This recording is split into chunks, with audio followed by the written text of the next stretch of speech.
أعوذ بالله من الشيطان الرجيم بسم الله الرحمن الرحيم An'am suresi 7. Nahayeti şefqatlik, tolumu mihriban Allah'ның ismi bilan başlayman. Ey payg'ambar, aytqinki, manga vahiy qilingan ahkomlar ichida o'zi o'lib qolgan moldan yoki eqitilgan qondan va cho'shqa go'shi yeyishdan boshqasini hech bir odamga harom ko'rmayman. Chunki cho'shqa go'shi paskinidir. Shuningdek, Allohdan boshqasining ismi aytilib bo'g'izlanib, gunohga sabab bo'lgan molning go'shi haromdir. Kimki mushu harom narsalardan yeyishga majbur bo'lib qolsa, uning bilan lazzatlanishni ko'zlamagan, hayotini saqlab qolgudek miqdordan oshirib o'tmagan holda yesa, Alloh uni kechiradi. Chunki Alloh bandalarga nihoyat mag'firat qiluvchidir, ularga nihoyat mehribondir. Ey payg'ambar, Aşu müşriklarga bizning Yahudilarga töge ve töge quşuğa o'xshagan tuyoqlar yerik hayvonlarning go'shini, kala ve qo'ylarning dumbisidagi yoki uchaylaridagi va yoki so'ngiga choplishiqliq yog'lardan boshqa yog'larni harom qilganligimizni bildirdik. Yahudilarga xos qilingan bu haromlar ularning osiyligi tufaylidan ularga bergan jazoyimizdir. Biz ular to'g'riliq bergan xabarlarimizda albatta rostchilmiz. Ey payg'ambar, Yahudilar ve müşriklar qatorliq kafirlar seni yalğancı dese, ularga aytqinki, Rabbinglar keng marhamat egisidir. Ammo uning azobi gunoh ma'siyatlarni va yomon ishlarni qilgan gunohkor qavmdan qaytarilmaydi. Müşriklar, agar Alloh bizning va ota-bovlarimizning sherik keltirmasligimizni va biror narsani harom qilmasligimizni iroda qilgan bo'lsa edi, biz bularni qilmagan bo'ladi deydi. Alloh ularga radiya berib deydiki, ulardan burun o'tgan kafirlarmi mushundaq safsatlarni o'ttirg'a qo'ygan. Payg'ambarlarning da'vatlarini inkor qilgan, toki bizning azobimizni tetg'anga qadar shu yo'lda davom qilgan edi. Ey payg'ambar, ularga aytqinki, sizlar harom qilib olgan chorvalarni va ziroatlarni Allohning harom qilganligiga, sizlarning Alloh bizning kofir bo'lishimizni iroda qilgan va uningga rozi bo'ladi deydigan safsatanglarning rostligiga pokitinglar bormi? Agar bo'lsa bizga chiqiringlar. Aniqki, sizlar faqatli farazlarga agizsizlar.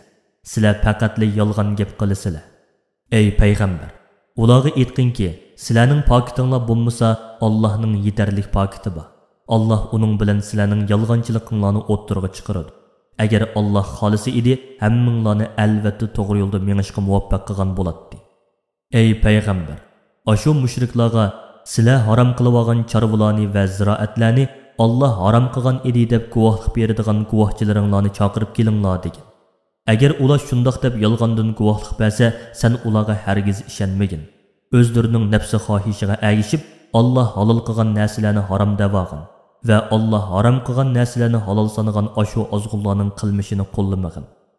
Ey payg'ambar, Allohga ibodat qilish bilan birga butlarga cho'qinadigan, oxiratga ishonmaydigan va oxiratlik uchun amal qilmaydigan ashu kofirlarning nafsi xohishiga hargiz agashmagin. Ey payg'ambar, ularga aytqinki, kelinglar, men sizlarga Rabbinglarning nimalarni harom qilganligini o'qib beray. Sizlar Allohga ibodat qilishda uningga hech bir maxluqotni sherik keltirmanglar.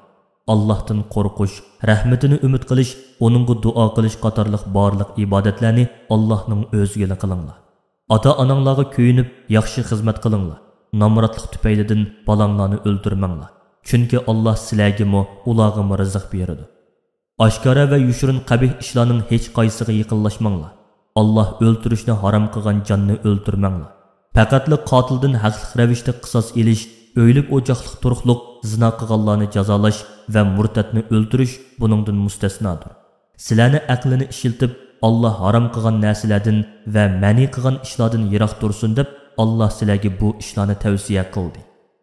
Ey vasila, ilkinglardagi yetimning mol-mulkiga yaqinlashmanglar. O'zining mol-mulkini o'zi bir taraf qila oladigan holga kelganga qadar uning mol-mulkini qo'g'dash, ko'paytirish maqsadida eng chiroyli ravishda yaqinlashish buningdan mustasno. Yetim o'zining ishini o'zi qila olgudek bo'lsa, uning mol-mulkini o'ziga topshirib beringlar. O'lchamni va tarozini to'g'ri va durust tutinglar. Sizlar hamma ishni to'g'ri va adolat qilish uchun toqatinglarning yetishicha qitirqinib ish qilgandan keyin yanada ba'zi kamchiliklar yuz berib qolsa, Alloh uni afv qiladi. Biz hech qanday odamga kuchi yetmaydigan ishni yuklamaymiz. Mayli xabar yetkazishda bo'lsin, yoki guvohlik berishda bo'lsin va yoki hukm qilishda bo'lsin, gap qilgan chig'inglarda to'g'ri va odil gap qilinglar. Sizlar haqida gap qilgan odam tuqquninglar bo'lgan taqdirdami adolatli bo'linglar. Haqiqatdan burilib ketmanglar. Allohning diniga amal qilishdan iborat ahdiga vafo qilinglar. Sizlarga tilovat qilingan bu oyatlar mas'uliyatinglarni esinglarda tutishinglar va o'ylab ish qilishinglar uchun Alloh sizlarga tavsiya qilgan ishlardir. Alloh sizlarga tavsiya qilgan ishlarning biri shuki, islom dini Allohning to'p-to'g'ri yo'lidir. Sizlar mushu yo'lda menginglar. Azg'ullarning yo'llarida mangmanglar. Bo'lmasa u azg'ullarning yo'llari sizlarni farqlarga bo'lib yetadi. Allohning yo'lidan ayirib yetadi. Allohning buyurganlarini o'rindab, to'sqanlaridan yiroqlashib, Allohning azobidan saqlanishinglar uchun Alloh sizlarni to'g'ri yo'lga mushundoq yuzlanishga buyuruydi. Ey payg'ambar, ashu mushriklarga aytqinki, Alloh Isroil avlodini oxiratga va oxiratdagi hisob berish, yaxshi amallarning mukofotini, yomon amallarning jazosini ko'rish qatorliq haqiqatlarga iymon etsin. Shundoqla shu mukofotlar uchun tirishsin deb ularga o'z fazlidan yaxshilik qilib, yaxshi amal qilganlarga ne'matini mukammallashtirib berish, ularga dinda ehtiyojli bo'lgan har bir masalani tafsiliy bayon qilib berish, ularni to'g'ri yo'lga yetaklash uchun Musa alayhissalomga Tavrotni ato qildi. Bu Qur'on biz Muhammad alayhissalomga nozil qilgan muborak kitobdir. Uningda ko'plagan yaxshiliklar bor. Shunga Allohning rahmatiga erishib, azobdan qutulib qilishinglar va uning mukofotiga erishishinglar uchun Qur'onga agishinglar va Allohning amriga xiloflik qilishdan saqlaninglar. Ey arab kofirlar, bizning Qur'onni nozil qilganligimiz sizlarning faqat bizdan ilgirki yahudilar bilan xristianlardan iborat ikki toifaga o'z tilida kitob nozil qilingan. Biz bo'lsak ularning kitoblarini o'qishni bilmay to'xtamasliginglar uchundir. Yoki sizlarning agar bizga yahudilar bilan xristianlarga nozil qilingandek osmondan kitob nozil qilingan bo'lsa edi, biz albatta ulardan ortiq hidoyat topgan bo'ladiq demasliginglar uchundir. Haqiqatan sizlarga Rabbinglar tarafidan o'z tilinglarda ro'shan kitob keldi. Bu kitob Rabbinglar tarafidan sizlarga kelgan ochiq dalil isbot va sizlarni islomga yetaklaydigan hidoyat va Allohning islom ummatiga qilgan katta rahmatidir. Allohning oyatlarini va dalil isbotlarini inkor qilib, haq dinni qabul qilishdan boshlatgan odamdan zolim odam bormi? Biz ularni bizning oyatlarimizdan yuz o'rganligi va kishilarni bizning dinimizdan to'sqanligi uchun jahannamning azobi bilan qattiq jazolaymiz. Ey payg'ambar, Allohning dinidan yuz o'rgan va kishilarni uningdan to'sqan mushriklar faqatla Azroil bilan uning yordamchilarining ularning jinini ilishga kelishini yoki Rabbingning qiyomat kuni ularning o'ttirisida hukm chiqarish uchun kelishini va yoki quyoshning kun petishdan chiqishidan iborat qiyomatning ba'zi alomatlarining kelishini kutadi. U chog'da ilgari iymon etmaganlarning amdi etgan iymoni foyda bermaydi. Yoki iymon etgan bo'lsa-mu, shu iymonini ifodalaydigan biror yaxshi ish qilmaganlarning amdi qilgan yaxshi amali qabul qilinmaydi. Ey payg'ambar, ularga aytqinki, sizlar uning kelishini kutinglar. Shu chog'da haqiqat bilan saxtalikning, yaxshi bilan yomonning farqini bilib qolasizlar. Bizmi albatta shuni kutamiz. Ey payg'ambar, Allohning birligiga e'tiqod qilish va uning shariatiga amal qilishdan iborat haq dinda birlashgandan keyin dinda bo'lgunchilik qilib turli firqalarga bo'linib ketganlar bilan sening hech bir munosabating yo'q. Sen ulardan emassan. Ularning ishini faqatla Alloh bir taraf qiladi. Ondan qiyomat kuni ularning qilmishlarini o'zlariga aytib beradi. Ularning orasidan tavba qilib, yaxshi amal qilganlarni yaxshiligi uchun mukofotlaydi. Yomon ish qilganlarni yomonligi sababli jazolaydi. Ey payg'ambar, ashu mushriklarga aytqinki, haqiqatan Rabbim meni jannatga olib boradigan to'p-to'g'ri yo'lga boshladi. O to'p-to'g'ri yo'l insonni dunyo va oxiratda baxtli qiladigan islom dinidir. Islom dini tavhid, Ibrohim alayhissalomning dini bo'lgan haq dindir. Ibrohim alayhissalom mushriklardan emas edi. Qiyomat kuni kimki Allohning oldiga biror yaxshi amal bilan borsa, u kishi 10 hassa ortiq mukofotga erishadi. Kimki Rabbining oldiga biror yomon amal bilan borsa, u faqatla shu yomonligiga yarasha jazoga tortiladi. Ular qilchilik, uvolchilikqa uchirmaydi.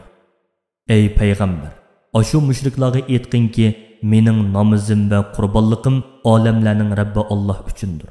Hargizmi sizlar qurbonlik qiladigan but, o'lik va jin qatorliq narsalar uchun emasdir. Mening hayotim va mamotim olamlarning Rabbi uchundir. Allohning hech bir sheriki yo'qdir. U zotida va barliq ism sifatlarida yeganidir. Alloh meni mushu xolis tavhid e'tiqodi bo'yicha e'tiqod qilishga buyurdi. Men bu ummatning ichida Allohga iymon etib, uningga itoat qiluvchilarning tunjisiman. Ey payg'ambar, aytqinki, Alloh hamma narsaning yaratquchisi. egisi va boshqaruvchisi tursa, men Allohni qo'yib boshqa bir iloh izlamdiman. Har bir inson o'zi qilgan gunohga o'zi javobgar bo'ladi. Hech qanday bir gunohkor odam boshqasining gunohini ustiga ololmaydi. Ondan qiyomat kuni hammanglarning qaytadigan joyinglar Rabbinglarning dargohidir. Rabbinglar shu chaqda sizlar bu dunyoda din to'g'risida ixtilof qilishgan ishning haqiqatini aytib beradi. Allah sizlarni o'zinglardan burun o'tganlarning o'rniga dasatgan taat ibodat bilan yer yuzini gullandirsin deb sizlarni zaminga taratgan zotdir. Allah sizlarni ne'matlari bilan sinab, tuzkurlik qilguvchidan shukr qilguvchini ayirish uchun ba'zinglardan boyliqda, kuch-quvvatda bir qancha daraja yuqori qildi. Ey payg'ambar, shaksizki Rabbing kofirlarni, gunohkorlarni tez jazolag'uchidir. İman etqan, yaxshi amallarni qilgan va gunohlarga tavba qilganlarni albatta mag'firat qilguvchidir. Ularga nihoyat mehribondir.